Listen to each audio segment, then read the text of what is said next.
Hey, it's Dr. Ashley, and this week I wanted to talk about my favorite period nutrient, which is going to be iodine. There was a time not too long ago that I thought supplementation of any form was unnecessary and totally ridiculous, and that we could get all of our nutrients from the ground through our foods. And what I've come to learn is that that is not always the key at this point.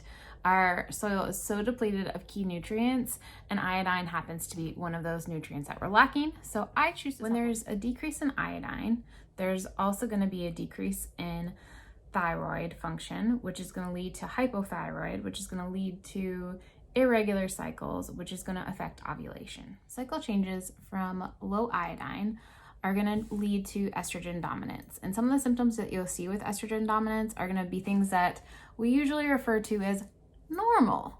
Now, they may not be normal, they're common. And there's a big difference in that.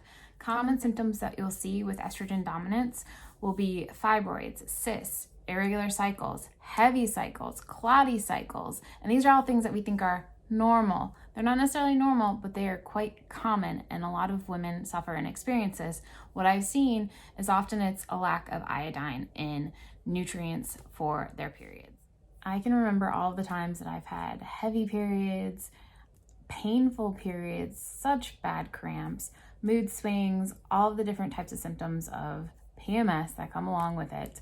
And when I started a more low tox living lifestyle, the first swap that I made was actually to a menstrual cup, which helped greatly with my cramps, but they were still always present, just not as great, if you will.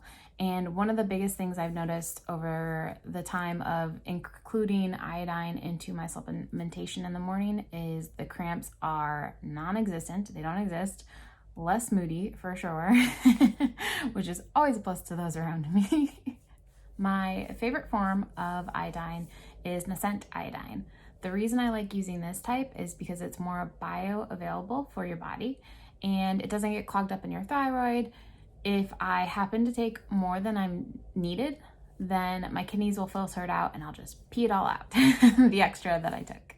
And just as a little note, I like taking selenium with my iodine because selenium is going to help break down the estrogen, the extra estrogen that was detoxed from the body through taking the iodine.